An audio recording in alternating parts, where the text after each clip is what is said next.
So in this stream, we're going to go over Italy in the 1850s, the struggle for an Italian nation, Austro-Prussian relations, and and Bismarck's attempt to unify Germany. Bismarck is a really important person here. There's bound to be at least a question, if not maybe an FRQ about him on the AP year exam. So these are our social medias. Feel free to check them out. And we also got merch on our website now, so that's a cool thing. So I'm just going to get started with, this is a picture of Italy in 1829. So this is what Italy looked like before unification. Italy had seen, this is Italy. It was a collection of small kingdoms. And so before that, prior to 1850, Italy was just a bunch of small city-states. During the Congress of Vienna, it was reorganized into a bunch of states or kingdoms, and from that point on to 1848, Italians wanted a unified Italy. This came after watching Louis Napoleon's trumps, as he was able to engage a new model into politics. He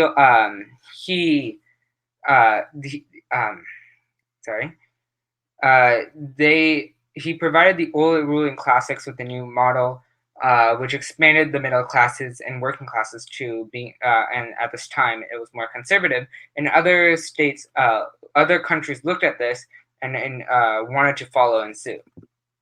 So, which would come through unification. So before 1850, Italy had never been unified. How in the Congress of Vienna, Metternich said that he called Italy a geographic expression. He didn't say it was a state, a nation, a collection like Germany was. He just called it a geographic expression. And so there were three ways to build unification. First was a republic built on universal male suffrage. The second was a federation of the existing states under a pope. And the third was an autocratic kingdom led by the Kingdom of Sardinia, Piedmont.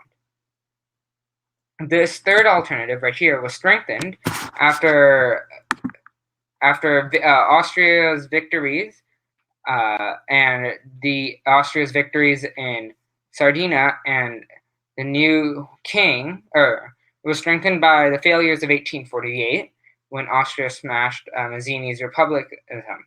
And so when they saw that republicanism had failed, that they kind of liked more of a conservative, autocratic more than a republicanism.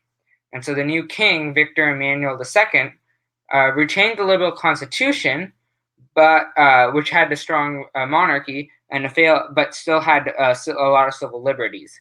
And to middle classes, the middle classes really enjoyed this because they wanted to drive Austria, and they thought that this would.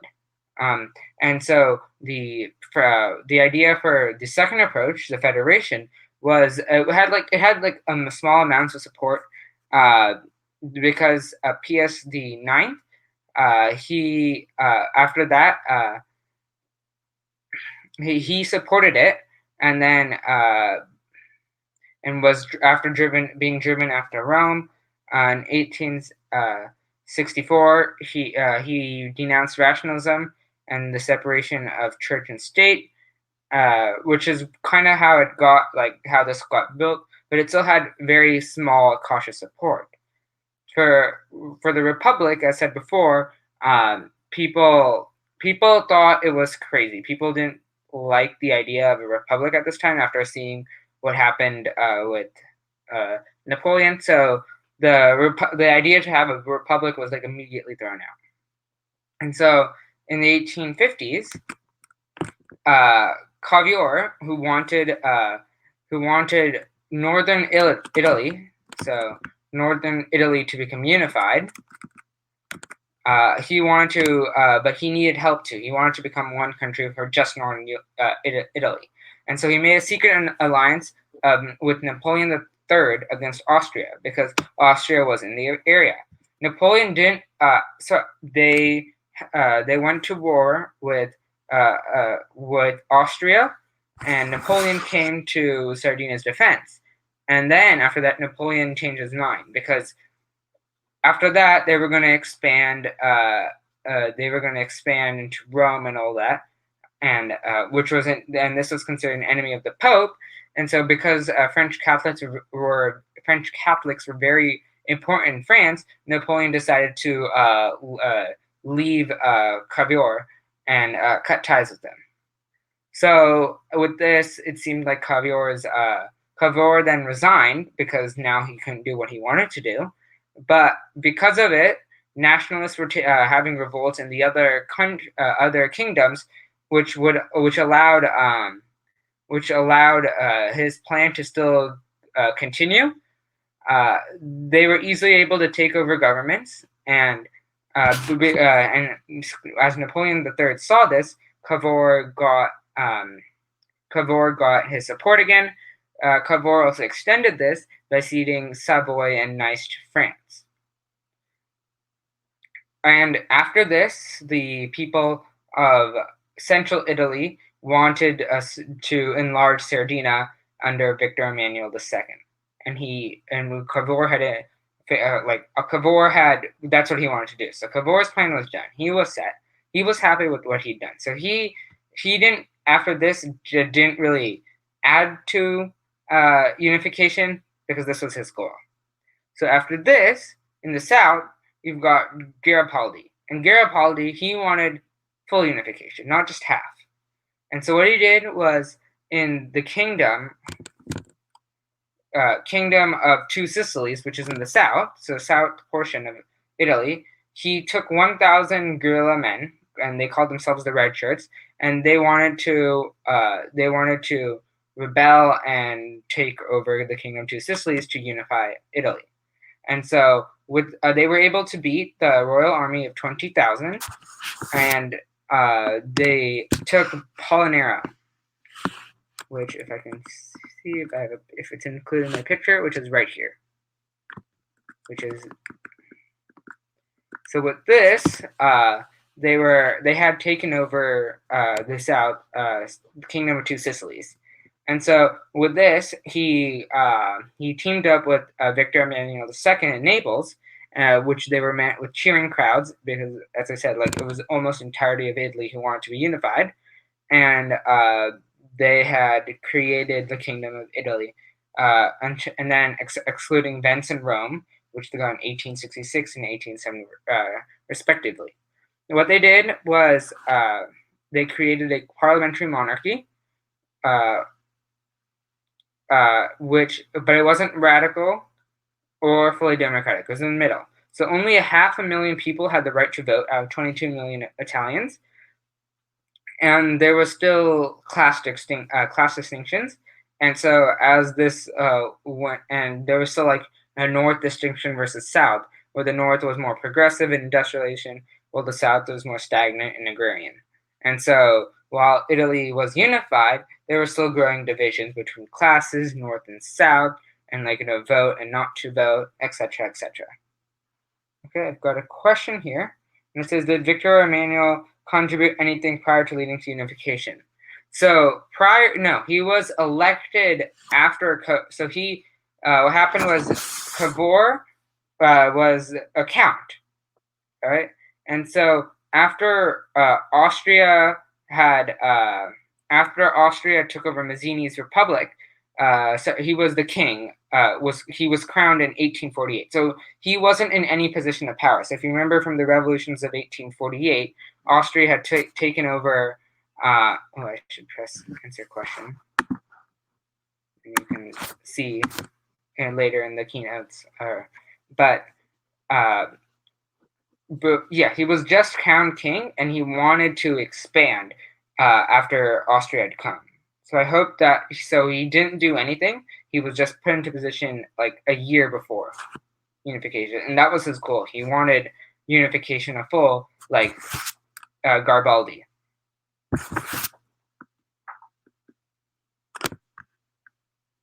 There we go. All right, so next, that's Italian. Italian's pretty simple, pretty short, not that complex. Italian, it wasn't as long. Then we have Germany. And German unification is a bit more complicated. The main person here, unlike unlike Italy, where we have 3 people, Germany is one main person. His name is Metternich. And so Tom Ritchie, he created a really good rap that kind of sums it up, like mostly what what Metternich did. And so that's like a cool thing to see. He just created it like less than a year ago. So Prussia and Austria both wanted to take over Germany. And so even German states were locked in political statements, so nothing was happening. This economic differences between Austria and Prussia expanded this. So Austria was not included in the Zollverein, or the German customs union, and so which stimulated trade and increased revenues. So as Germany wasn't as Austria wasn't included in this, by 1853, it was the only one out there.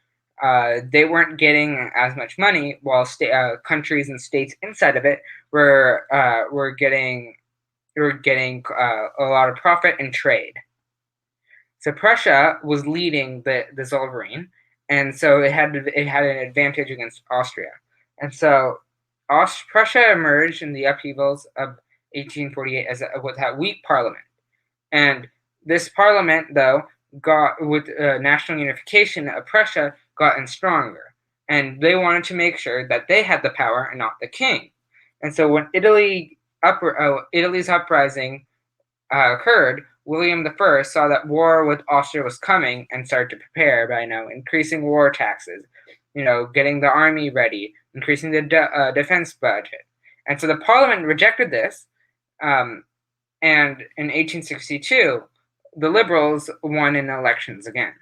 And so William saw this and appointed Count Otto von Bismarck to the prime minister, and encouraged him to defy parliament. And this was huge. It was considered huge, because this could have started a civil war, for example, because the parliament wanted to control the army, which the king currently had. And so that's the reason that they were rejecting these war preparations, because they wanted control of the army and they wanted more power than the king. And so Otto von Bismarck, he was seen as a hero to some and is not as a hero to the other. So he was from the aristocracy, and he had a strong personality, and he just wanted power. That was his goal. But he also cared about national, and he wanted his country to go well. So it wasn't greed in himself. He just wanted Prussia to do well. And so he was also looking at all the options he had available. And so he made quick, severe actions that were strong, showing he had a goal, and he would do almost anything to achieve his goal. But it was unfavorable to people like the parliament. And so he said that the Williams government would rule without parliamentary support. And let's see if I have info. Oh, okay, I have slides here. And decided to defy parliament. And so he denounced the Liberals and he said that might makes right. And he said, and the bureaucracy continued collecting taxes, even though that they weren't approved by the parliament. And he also began reorganizing the army. So for 4 years, he continued to do this. And so as people at home were getting more and more angry at Bismarck, he decided, okay, we have to have foreign success to show that what he wants to do is good for Prussia and to clear his name. And so what he did was there were 2 provinces owned by Denmark. They were called Schleswig and Holstein. And he wanted to take those 2. Again, and so what he did was he tried to bring these 2 provinces into the German Confederation. And so they wanted, a short, quick war. That's what Bismarck wanted, to get control of these 2 territories. And he used Austria as an ally. And so, as he wanted full control in northern Germany, he was able to, maneuver the war so that he was able to drive Austria out of the 3 wars. Okay, I'll get to that. So he wanted he was able to drive Austria out of the war. And so after that, because France and Russia would attack Austria, he was able to neutralize those two countries as well. And so he did this on purpose so he could anticipate, so he could block out Austria from taking the rest of Germany. He gave them generous peace terms, which they lost. They lost almost no territory. They just lost Venetia, which was given to Italy. They had to pay. They didn't have to pay any money, but they had to agree to withdraw from German fails, and the German Confederation was dissolved. And so they accepted these terms, and so Prussia was free to do whatever it wanted. And so they went over the German Confederation, conquered territories all around the main river, but the Catholic states who were independent, were allied with Prussia, and so taking them over. And so with this, Bismarck's goal was like near complete. Next, he wanted to, develop Germany, and he created a parliament, and so he created a constitution. Okay, this is a bit too ahead. So he created a constitution with Bismarck being the chancellor and William I being the president of the Confederation. And so Bismarck, they both controlled the army and foreign affairs, but there was a legislature with the lower house elected by universal male suffrage. And with this, Bismarck allowed popular participation in the government, and gave everyone some power, like Napoleon III did in France. But while it seemed like that to most people, he actually had all the power with the king and the army. So what he did was, with this, he was able to create peace with the parliament and asked for approval for the spending that was with the spending that they wanted before, like for the parliament to approve it. And so as they saw unity is coming, they saw what Bismarck wanted to do was good, and so they approved this funding. And so then Prussia had like internal peace. There was no conflict between the parliament and the government and like the king anymore. So after that, Bismarck wanted to get the southern German states, which were controlled by France. And so because of other diplomatic issues, Prussia's king, William I, might become the king of Spain, meaning that then France would be on two sides. France would be surrounded by William I's forces. And so with this, he pressed France, and the French leaders of the Second Empire decided to not listen to Prussia and start a declared war. And so the moment this started, German states, they wanted to be unified, like the South German states in France, and so they supported Bismarck. And so they were able to decisively defeat the French army in Sedan on December 1st, 1870, and Napoleon himself was captured. Okay. Oh, okay. So this is the last slide. As I said, not slide, but what I said before. This is kind of what a map looked like at that time. This is in German though. Slide. So yeah, the Franco-Prussian War, and so he was able to capture Louis Napoleon, but France kept fighting until 5 more months after this, and this occurred after Paris was sieged and starved. And so after this, France, Bismarck gave them really harsh peace terms, unlike to Austria. Yeah, so after, okay. All right, I'll go over those questions in the end that we have. And so with this, he was able to get the South German states, which it seemed like who wanted to be in into the nation. He was able to get them. He was able to cede them, and so he was proclaimed the Emperor of Germany. William I was proclaimed Emperor of Germany, and so in the Hall mirrors in Versailles. And so they created the constitution, where the king of, as in the constitution before, Prussia and the king of Prussia was the ultimate power over the new German Empire, and there was the lower house of legislation. And so the severe harsh terms were 5 billion francs, the loss of the eastern provinces of Alsace and Lorraine. And so after this, France saw these terms and would remember these terms from years ago. And these would continue until World War I. These were why during World War I, France was really against Germany. They saw this as a terrible loss for them. And so, like, in their propaganda posters, they'd say, remember Alsace and Lorraine, because they wanted those two territories back. Okay, so that's everything. And now we can move to Q&A. So remember, if you have any questions, drop them in the chat. So is there any way for us to have access to a slide presentation? So yeah, after the stream, once the replay is uploaded, which is in generally 24 hours, there's going to be like a little window at the bottom that says slides. Okay. And out of the 3 wars Bismarck started, which was the most effective and why?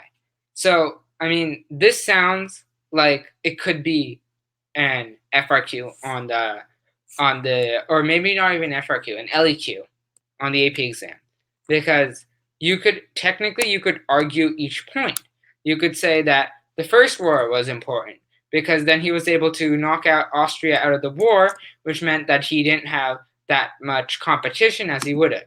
You could have also said that the second war with the second war with controlling, trying to get all these provinces important because it grew Germany, and it showed how, and it also created peace at home. Or you could also say that war against France was important because it really showed the might that Prussia had. It was able to unify Germany, and so you could technically argue either way. So, but personally, I would say Austria, because they took out all their main competition here, which was Austria, out of the interfering in German politics. So that's mine. Possible SAQs could be individual SAQs, maybe talking about Bismarck's approach to taking Germany, how he was able to, how he was able to strategize and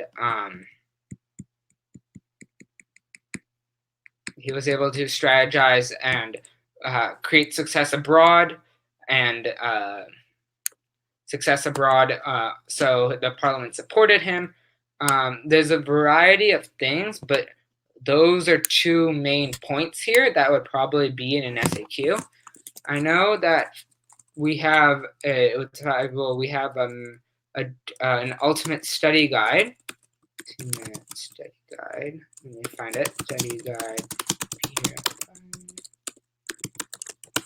We have an ultimate study guide, which I'll drop in the chat, which on the last page, or second to last page,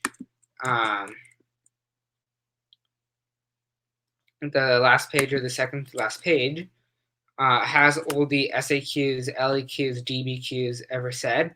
And so on it, see, SAQ, treaty of I don't see Bismarck.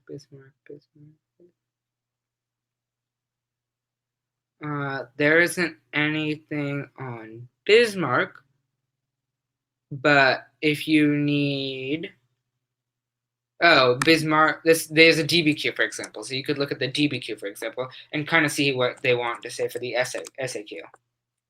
All right, so if you're writing an LAQ for the topic, could you use revolutions of 1830 and 1848 for context? And of course. So the revolutions of 1848 with Napoleon I was what inspired Italy to.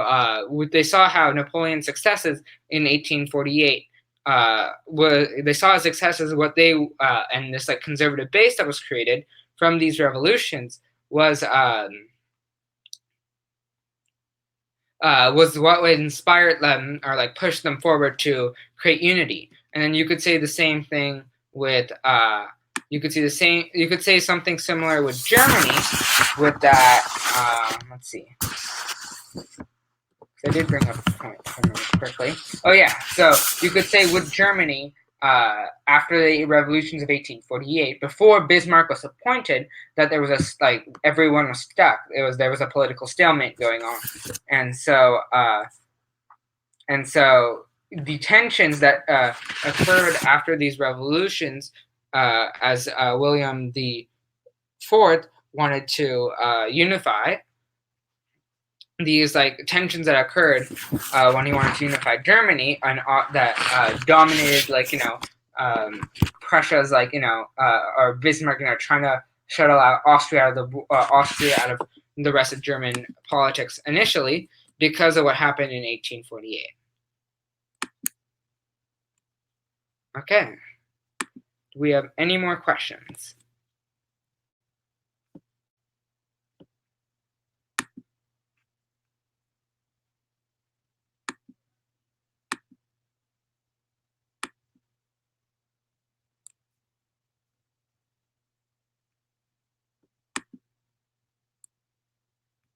Anything from not just about unification of Italy or Germany, but in general about AP Euro?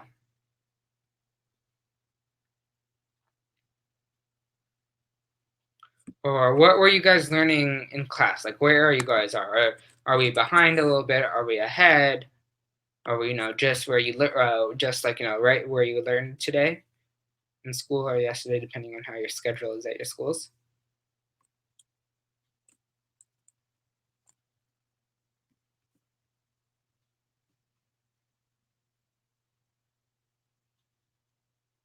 Another question.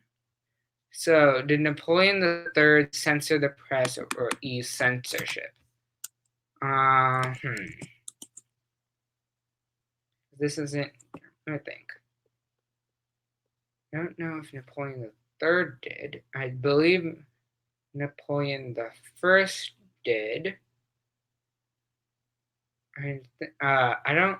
No, I know Napoleon I censored, but I don't know if Napoleon III did or what he did about it. This more focused towards Italy, so I'm trying to think. Did he?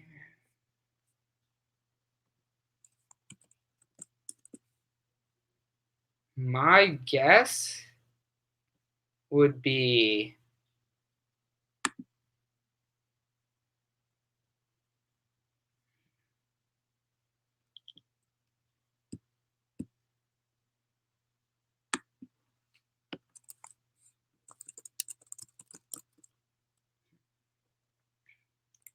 I don't think he did, which kind of.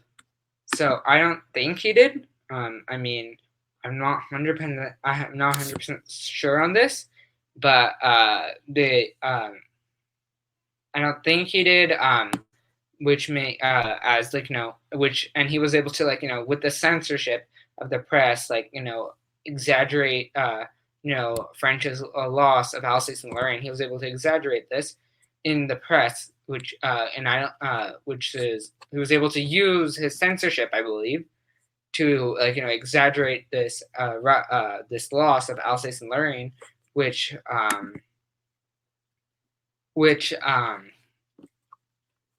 continued to World War One, and was France's motivation, as I said before. So, yeah, that's basically it. How would you define mass politics? Okay, so mass politics, I believe, is a broad term. Mass politics.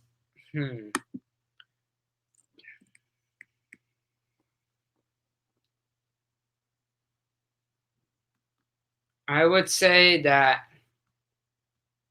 I'm kind of feeling mass politics. I'm kind of feeling that they kind of created rivalries with groups of political forces, but what mass politics would be that they wanted expansion political democracy they wanted to expand political democracy of voting rights and creating mass political parties, that were against the old political forces.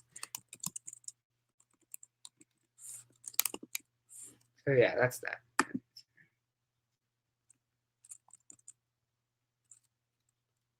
And so another thing that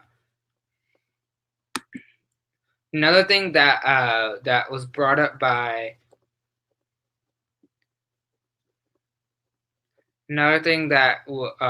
Bismarck, liked was something called Realpolitik, and so he coined the term balance of power, which keeping peace and careful realpolitik practitioners to avoid arms races. But he was somewhat, you could say, involved with realpolitik, or you could say that it was associated with him, as realpolitik, was from I can't even say his name. Rocow. That's probably not how you say it, but that came from like the 1848 revolutions, kind of were in Germany, German thinkers, and so and became associated with his idea of unifying Germany. And so the phrase realpolitik came, which is spelled with a K at the end. It came much later, but it's associated with him. So that's, if you need to name drop on an SAQ, for example, or not really name drop, but if you needed evidence on an SAQ or an LEQ, you could bring up realpolitik. All right, so balance of power, I believe. With the balance of power, you had the revolutions of 1848, and you had nationalism increase and imperialism increase from this time. I mean, I kind of feel now that you're asking me your homework questions, which I'm not here to do. But if we think about it, between this time, we had the major thing was German unification. And so with German unification, that's like that's a thing that came up. So balance powers, shifted from, that Austria was removed from politics. Italy was Italy was unified. You had nationalistic thoughts that were coming, and the fall of the concert of Europe would come up, kind of really, set the stage. After this, you had the balance of power. After this, also the balance of power changed, with World War, with nationalism, increase, and you had World War I. So, but yeah, that overall encompasses how the balance of power has changed. Does anyone have any more questions?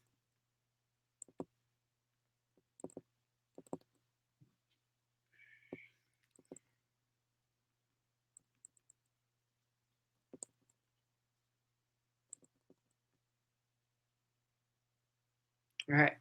If not, I believe that's everything. I'll be here for like another 15 more minutes to answer questions that pop up. And then that's everything for today. So, unless we have any more questions. All right. I've got 2 questions. All right. Would you consider the creation of Reichstag an example of Bismarck's new conservatism? So the Reichstag, because the Reichstag was created much after Bismarck's unification. The Reichstag was where the parliament was located, which was created from Bismarck's his idea with the lower lower parliament, which gave universal male suffrage. So you could say it kind of was, not the actual building itself, but like the idea of it, like where it was hosted, because after it was built, that's where the parliament was. So you could say theoretically yes, but not physically. The dual monarchy. I'm going to stay on the page. I can leave. All right. So could you? All right. Dual monarchy. So dual monarchy is, what are you talking about? Are you talking about France and England? Are you talking about Hungary and Austria? So what do you mean by dual monarchy? Could you please clarify?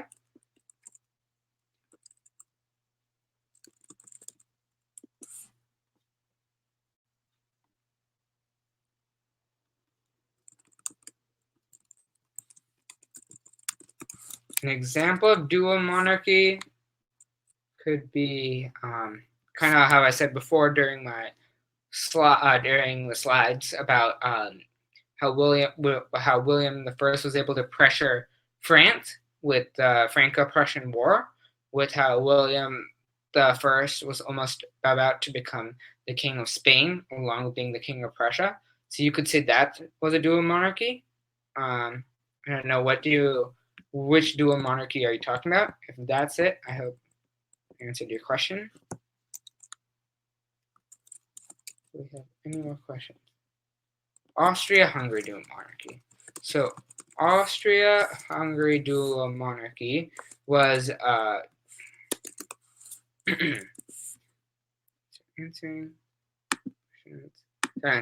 So Austria-Hungary dual monarchy was established after 1860,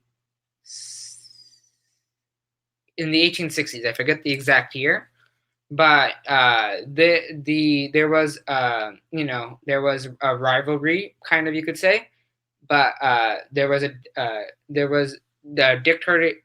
dictatorship from Austria over Hungary, and so after this, the Kingdom of Hungary was created, but the leader of it was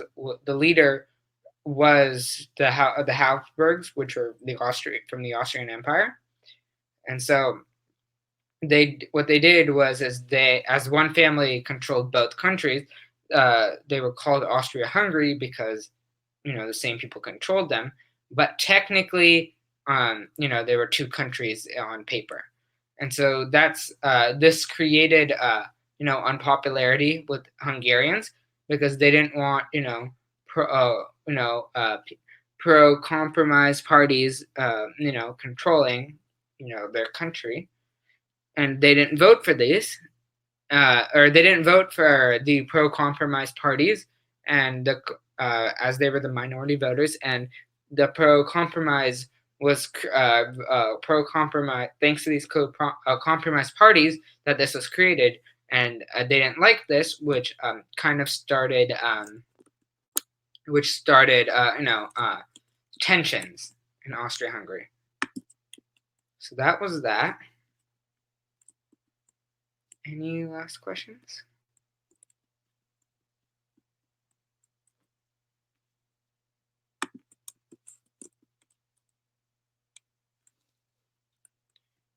Crimean War.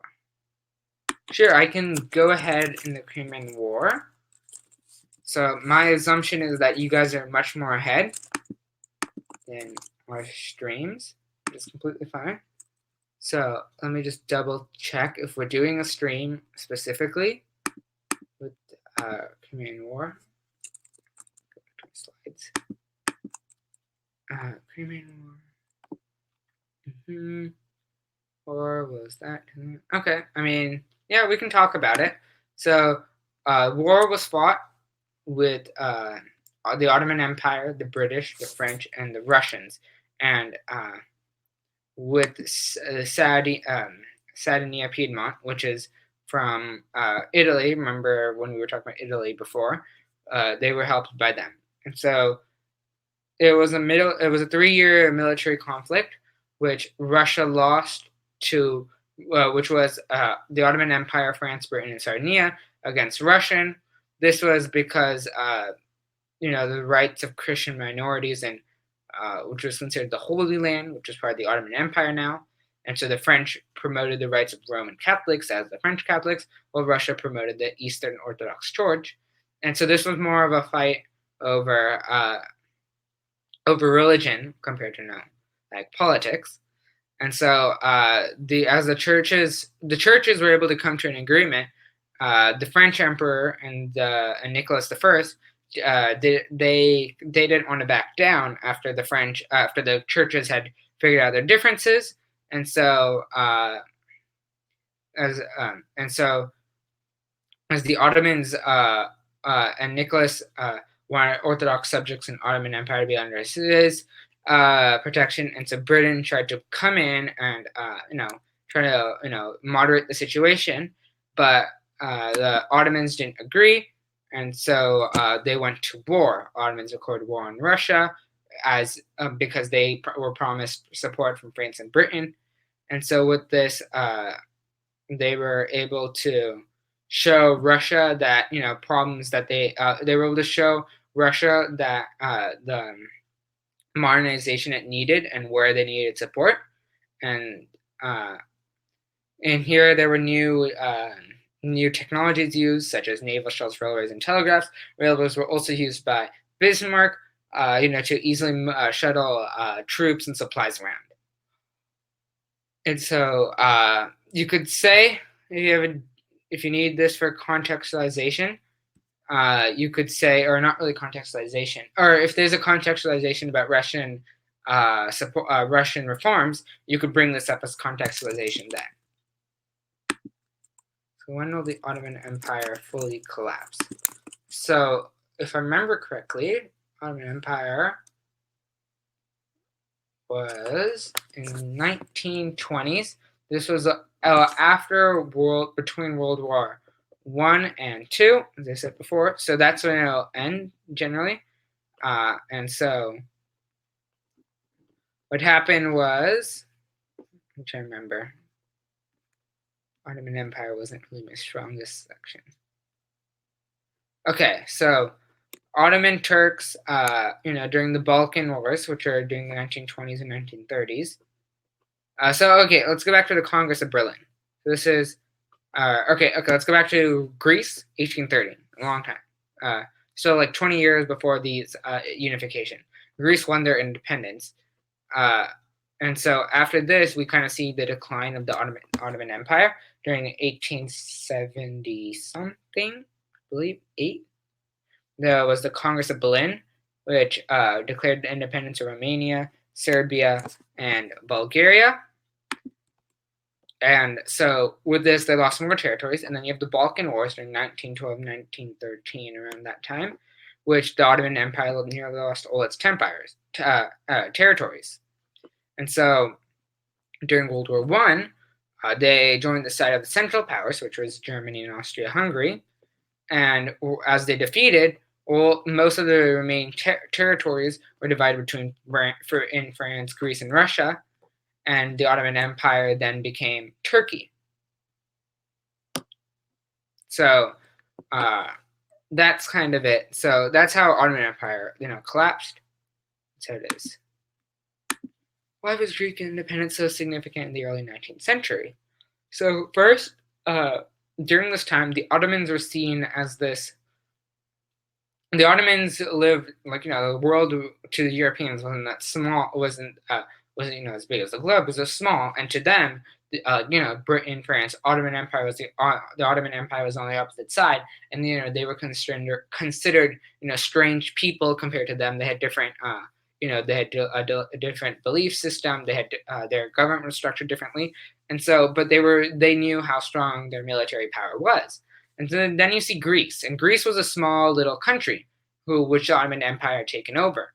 And so once Greece was able to get independence, it showed to the other countries how the Ottoman Empire wasn't as bad as it seemed, and it kind of signals the downfall of where the Ottoman Empire starts to lose territories and lose power. All right. And I think that's it. Thank you guys for coming once again. And I'll see you next time. Bye.